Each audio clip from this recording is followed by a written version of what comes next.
How about another trade tree? I'm Steve Dangle, and this is a trade tree video. What the heck's a trade tree video? Glad you asked. A trade tree is where we look at a trade that happened in the National Hockey League and look at how it evolved over the years. Sometimes it's actually pretty simple, but more often than not, it's pretty complicated. And this one is no different. The trade we're going to be looking at is the one that sent Kris Versteeg for beauty from the Toronto Maple Leafs to the Philadelphia Flyers. And we're going to look at how this trade tree ties into another Canadian team twice, including one of the worst trades in recent memory. We're talking the past several decades. So intern Tom at Sportsnet, who's no longer an intern, show everyone the tree. Oh, okay, yeah, okay, alright, this might take a while. Alright, I'm up for it. Let's start at the beginning. The 2009-2010 Chicago Blackhawks were a fascinating team. At the exact same time, they were a team on the uptick, poised to compete for the Stanley Cup at some point,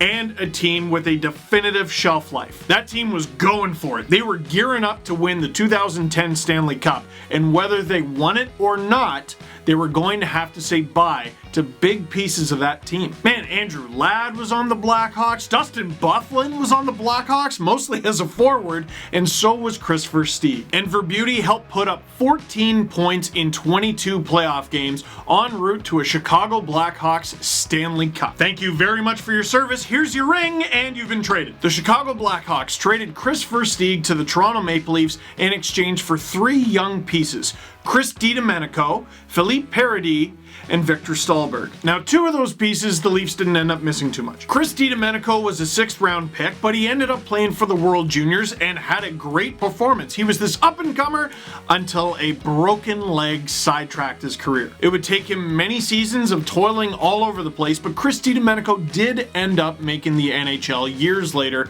with the Ottawa Senators. Philippe Paradis, a former 1st round pick who the Leafs got in exchange for another 1st round pick, Jiri Tlusty, never ended up making the NHL. Didn't play a single game. But he's still playing hockey. This past season, he played in the LNAH, along with former CHL leading scorer Yannick Riendo. Really? Viktor Stalberg, another young piece with promise. Well, he actually paid dividends for the Blackhawks. He played 3 seasons there, including one where he put up 43 points. 22 of those points being goals. Kris Versteeg put up 14 goals and 21 points for 35 points in 53 games with the Leafs. He didn't even last a full season because, well, the team stunk and they saw that they could trade him. Now, losing Viktor Stalberg stings. Trading away a guy who you just got this past summer in a way to sort of improve your team also stings. But getting the package that the Leafs did, pretty good.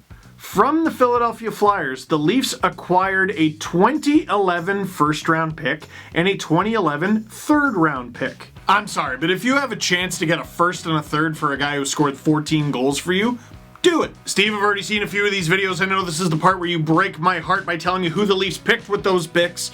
Well, that's up to you. Draft picks are often referred to as magic beans, but I almost feel like that's unfair. Magic beans doesn't do it justice how much of a complete crapshoot it is. Oh, okay, so you have a draft pick. Okay, well, first you gotta draft the right person. Okay, now you gotta develop that draft pick into the right person. Okay, now you gotta hope that draft pick doesn't get hurt in any significant way. You can invest millions of dollars into scouting, development, and you still don't control even half of that. With the 25th overall pick in the 2011 NHL entry draft, the Toronto Maple Leafs select defenseman Stuart Percy. Now, a lot of Leaf fans get mad at the mention of the 2011 NHL entry draft on account of the 30th overall pick was Rickard Rakell, the 39th overall pick was John Gibson, and at one point the Leafs had both of those picks because they traded Thomas Kaberle to the Boston Bruins, who ended up winning the Stanley Cup that year with Tyler Seguin, who was picked with another one of the Leafs picks. That didn't have anything to do with the Stuart Percy pick. That was all the Tyler Biggs pick. And even Tyler Biggs, you leave him alone. It wasn't up to him. He didn't say, hey, Berkey, make this pick so that you can go work with that YouTube Yelly guy one day. He didn't do that. Percy did end up playing 12 games for the Leafs, and I think a lot of Leaf fans would argue that he did show promise in some of those games. But a combination of poor development and a lot of injuries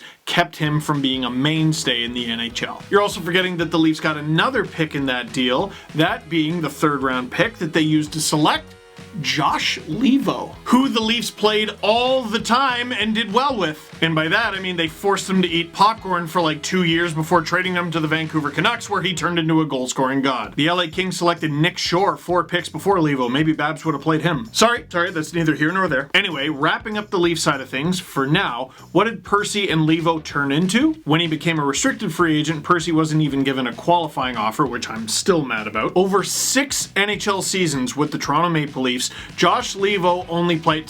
The Toronto Maple Leafs only allowed Josh Leivo to play in 84 games. He put up 14 goals and 14 assists for 28 points. In a season and a half with the Vancouver Canucks, and not even a healthy season and a half, Leivo has played in 85 games. He's already played more as a Canuck than as a Leaf. And let me just turn that knife a little bit more. 17 goals, 20 assists for 37 points. More goals, more assists, more points, more games. Leivo was traded to the Vancouver Canucks last season in exchange for forward prospect Michael Carcone. Carsoni, there was a big fight about it where we weren't sure. Waiting for one of my Italian relatives to burst through the door and hit me with a shoe. I deserve it. But with the Toronto Marlies, in the Leafs system, Carcone showed a lot of promise with the Leafs. Until he was traded. He was traded to the Ottawa Senators in the Cody Ceci deal. And there's a reason that on this chart it only says the Ceci deal. Carcone wasn't exactly the principal piece of the Ceci deal, was he? But the trade, just to jog your memory, Nikita Zaitsev, Connor Brown, and that lovely man Michael Carcone go into the Ottawa Senators in exchange for Cody Ceci, Ben Harpur, Aaron Lucic, and a 2020 third-round pick. Now, you might have noticed on the trade tree that the Leafs side of the tree was done, but it also didn't look like it was. What's going on there? To explain that, we gotta look at the Flyers side of things. Versteeg put up 7 goals and 11 points in 27 games with the Flyers on their stretch run to the playoffs. In those playoffs, he put up 1 goal and 6 points in 11 games. Unfortunately, the Flyers fell to the Boston Bruins. You might remember in 2011, en route to the Stanley Cup, the Bruins had 3 thrilling 7-game series. This was not one of them. They murdered the Flyers in a sweep. The Flyers had that crazy comeback against the Bruins the year before, and the Bruins weren't feeling having that happen again. That summer, after only a few dozen games in Philadelphia, the Flyers decided to trade Kris Versteeg to the Florida Panthers. Dale Talon was in charge in Florida, still is, and he just decided, no, we're getting the band back together, Chicago guys. And now Chicago's the one getting the band back together. It's a weird league, but the trade was as follows. Kris Versteeg to the Florida Panthers in exchange for a 2nd-round pick in 2012 and a 3rd-round pick in 2012. Well, that's not bad value. I mean, you pay a 1st and a 3rd for a guy for a playoff run, you use him during that playoff run, and then you're able to recoup a 2nd and a 3rd? Not bad at all. Well, what if I told you that that 3rd-round pick in 2012 ended up being used to select Shane Gostisbehere? Now, Flyers fans might roll their eyes at that right now because Gostisbehere, he's in a bit of a pickle with his contract. He makes a lot of money. He wasn't always in the lineup. It's tough. But do not let that distract you from the fact that the Philadelphia Flyers got a 3rd-round pick in exchange for a guy who they rented for the playoffs, and with that pick, they selected a defenseman that has played in 340 regular season games for them, putting up 199 points. He put up 17 goals as a defenseman one season. He put up 65 points as a defenseman one season, and they weren't even the same season. That is money and makes the trade worth it right there. What'd they get with the 2nd-rounder? Well, strap in, we're going for a ride. That 2nd-round pick was packaged along with John Kalinske and a 4th-round pick in 2013 going to the Tampa Bay Lightning in exchange for defenseman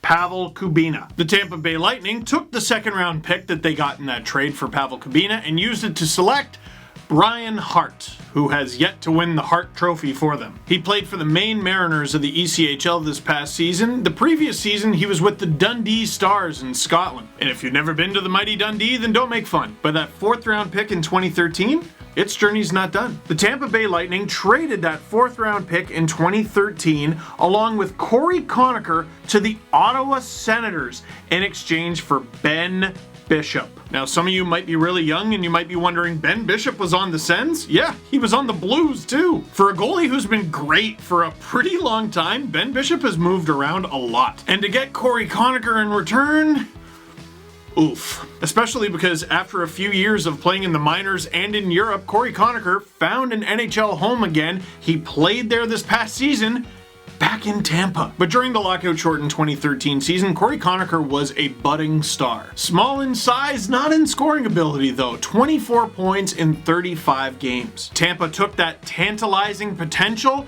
and they traded him along with that 4th round pick from 2013 in exchange for Ben Bishop, who brought them all the way to a Stanley Cup final. And Tampa even packaged Ben Bishop along with a 5th round pick in 2017 and sent him to the LA Kings. I'm sorry, Ben Bishop played for the LA Kings? I do this for a living. Tom must have made a typo. That can't. 7 games? He played 7 games. After he had an offseason with Tampa putting up a .911 save percentage and went to the LA Kings and only played in 7 games and had an even worse .900 save percentage, he went to the Dallas Stars, signed a giant contract, and became amazing. Goalies. Just guess. Anyway, in exchange for Ben Bishop, the Tampa Bay Lightning got a 7th round pick in 2017 used on Wyatt Kalenic.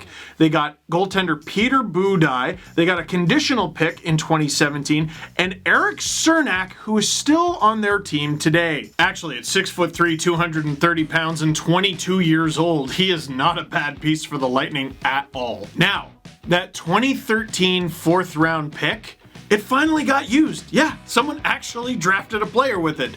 It was the Ottawa Senators. They held on to it, and they used it to select Tobias Lindberg. You might remember Tobias Lindberg from that time he played 6 games for the very terrible, insanely bad 2015-16 Toronto Maple Leafs, who were trying to finish in last. And that's because Tobias Lindberg was a part of the trade sending Dion Phaneuf from the Toronto Maple Leafs to the Ottawa Senators. Again, he was just a small part of the deal, so we're not going to put the whole thing on the trade tree, but here it is. The Ottawa Senators acquired Dion Phaneuf, Matt Fratton, who actually the Sens gave back to the Leafs in the minor. It was weird. Casey Bailey, Ryan Rupert, and Cody Donaghy. The Leafs received Jared Cowan, Colin Greening, Milan Michalek, Tobias Lindberg, hey, there he is, and a 2017 2nd round pick. Who did the Leafs get with that 2nd round pick, some of you might be asking? Well, do you want me to answer? His name is Emily Rasanen, 6'6", 220 pounds, right-hand shot defenseman, only 21 years old. He basically sounds like everything the Leafs need all in one. The only problem is he only played 17 games in the KHL this past season, 0 goals, 0 assists, 0 points, 2 penalty minutes. What were you even doing? After leaving the OHL, he's pinged around a lot. We'll see. Anything can happen, but we'll see. Tobias Lindberg was a part of the 2016 Toronto Marlies, who almost won the Calder Cup, and later Lindberg was traded to the Vegas Golden Knights in exchange for Calvin Pickard, who did help the Toronto Marlies win the 2018 Calder Cup. Then the next season, both Curtis McElhinney and Calvin Pickard were claimed off waivers from the Leafs on the same day, but we don't talk about that, do we? We don't talk about that. And that, ladies and gentlemen, is the trade tree of Kris Versteeg going from the Toronto Maple Leafs to the Philadelphia Flyers. And I think we can all agree that the winner of this trade was the blue and white team, the Tampa Bay Lightning, somehow. How did they do that? How was Ben Bishop the central part of that? Have him and Kris Versteeg ever met? Let me just look at, the 2015 Stanley Cup Final in the handshake line. When Kris Versteeg was back on the Blackhawks. What? You know who won the Kris Versteeg trade?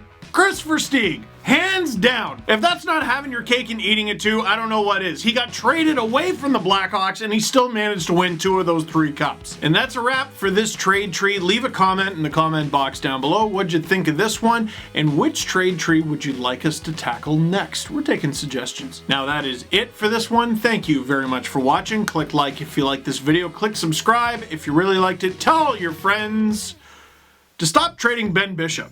It usually doesn't work out. Usually, yeah, Tampa, I know. Go play Columbus.